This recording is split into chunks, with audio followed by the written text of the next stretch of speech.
পাকিস্তান যে কথাটি বলেছে যে পাকিস্তানি কিন্তু এখন প্রতিঘাতের একটা অধিকার তারা পেয়ে গেল। জাতিসংঘের যে কনভেনশন অনুযায়ী প্রতিরক্ষার অধিকার তো জাতিসংঘ দেয়, সেই জায়গা থেকে আপনি কি মনে করছেন আসলে এটা মানে? ধন্যবাদ আপনাকে। এটা এই যে ভারত পাকিস্তান যে যুদ্ধের সূচনা হলো, এটা সবচেয়ে বড় কথা হচ্ছে এটা কিন্তু আমাদের উপমহাদেশে বলেন, যুদ্ধ তো আসলে কারোর জন্যই ভালো না। তো এটার একটা ইম্প্যাক্ট তো আমাদের সবার উপরই পড়বে। ইতিমধ্যে বিভিন্ন দেশের বিমান সংস্থাগুলো তাদের রুট চেঞ্জ করছে এবং তারা খুব হিমশিম খেয়ে যাচ্ছে। এরই ফাঁকে আমাকে যে বিষয়টি সবচেয়ে বেশি ডিস্টার্ব করেছে, যে ভারত পাকিস্তান তাদের তো একটা বৈরী অবস্থান দীর্ঘ সময়ের, এবং পাকিস্তানের পক্ষ থেকে তাদের সেনাবাহিনী অথবা প্রভাবী সেনাবাহিনী প্রধানই বলেছেন যে একটা যুদ্ধ পরিস্থিতি মানে ভারতের তরফ থেকেই আপনার স্টাবলিশ করেছে বা তারা যুদ্ধের সূচনাটা করেছে। তার জন্য তো একটা পাকিস্তান এখন এটা রিটেলিয়েশনের দিকে গিয়েছে। আমার বক্তব্য সেই জায়গায় না, ওই পাকিস্তান ভারত যুদ্ধ মাঝে মধ্যে হয়, মাঝে মধ্যে হবে, এই হুমকি শঙ্কা মধ্যে দিয়ে পাকিস্তান বাংলাদেশ সম্পর্কে একটা স্ট্রেইন রিলেশনশিপ ওদের চলছে বহুদিন ধরে। কিন্তু এই ফাঁকে বাংলাদেশে এই পাকিস্তান ভারতের যুদ্ধ প্রস্তুতির বা যুদ্ধের ডামাডোলের মধ্যে আমাদের দেশে কিন্তু ইতিমধ্যে আপনার আমাদের সীমান্তে ভারতীয় কর্তৃপক্ষ কিন্তু পুশিংয়ের ঘটনা ঘটিয়েছে। এটা আমাদের জন্য উদ্বেগজনক, খুবই উদ্বেগজনক। এমনিতেই হচ্ছে যে আপনার ভারতীয় কর্তৃপক্ষ তারা আমাদের যে 5ই আগস্টের পরে জনগণের আকাঙ্ক্ষায় যে সরকারটি এখন চলছে, যে সরকারটি এখন দায়িত্বপ্রাপ্ত আছে, এই সরকারের সাথে তারা খুব স্বাভাবিক সম্পর্ক রাখছেন না, এবং বলা যেতে পারে প্রতি মুহূর্তেই বিভিন্নভাবে প্রতিবন্ধকতার সৃষ্টি তারা করছেন।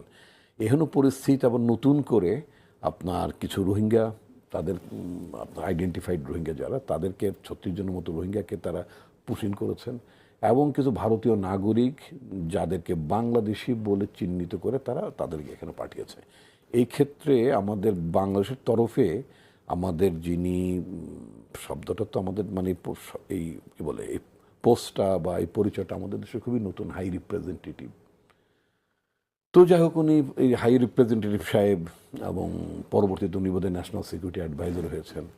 তো তার তরফে তার যে স্টেটমেন্ট আমি যেটা দেখলাম সেটা খুব এনাফ মনে হয়নি আমার কাছে, এবং আমার কাছে মনে হচ্ছে যে মানে ফরেন মিনিস্ট্রিতে এক ধরনের ইন্টিগ্রিটি বলতে আমি এটা বোঝাচ্ছি, বা কোঅর্ডিনেশনের একটা সংকট আছে। আচ্ছা। তো যার জন্য উনি বলছেন যে they could not establish the contact with অনেক মানে কাউন্টার পার্ট। কিন্তু ভারতের সাথে যোগাযোগের, ভারতের পররাষ্ট্র দপ্তরের সাথে যোগাযোগের চেষ্টা করছে এরকমটা আমরা শুনেছি। এটা তো ইউজুয়ালি মানে হাই রিপ্রেজেন্টেটিভ অফিস থেকে তো, আর ওখানে তো আর একটা হাই রিপ্রেজেন্টেটিভ নাই, মানে খুব মানে ফর্মাল চ্যানেল এই অফিসের সাথে ওই অফিসে থাকার কোনো কারণ নেই।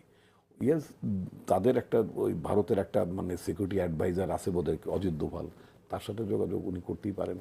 কিন্তু ফর্মাল চ্যানেলে করতে গেলে তো আমাদের ফরেন সেক্রেটারি বা আমাদের যে ফরেন অ্যাডভাইজার আছেন তারা তাদের নির্দিষ্ট মানে চ্যানেলের মধ্যে দিয়ে তারা যোগাযোগটা করতে পারতেন। এক ধরনের আমার কাছে মনে হচ্ছে, কি বলবো, মনে হচ্ছে যেন আপনার মানে লাইন ক্রস করে অথবা লাইনের বাইরে যে অথবা অতিরিক্ত মানে মানে খুব সমন্বিতভাবে আমাদের সাইড থেকে মানে বাংলাদেশের সাইড থেকে খুব সমন্বিত কাজটা হচ্ছে বলে আমার মনে হচ্ছে না। তো এটা খুব উদ্বেগজনক। এবং এই ঘটনা, এবং এর আগে ভারতের স্বরাষ্ট্রমন্ত্রী অমিত শাহ এর আগেই কিন্তু মাস দুয়েক ধরেই তিনি বলছেন, ওটা তো তাদের বিভিন্ন রাজ্যে যখন নির্বাচন পরিস্থিতি থাকে তখন ওই নির্বাচনে জেতার জন্য তারা এই ধরনের আওয়াজ তোলে, অবৈধ বাংলাদেশি।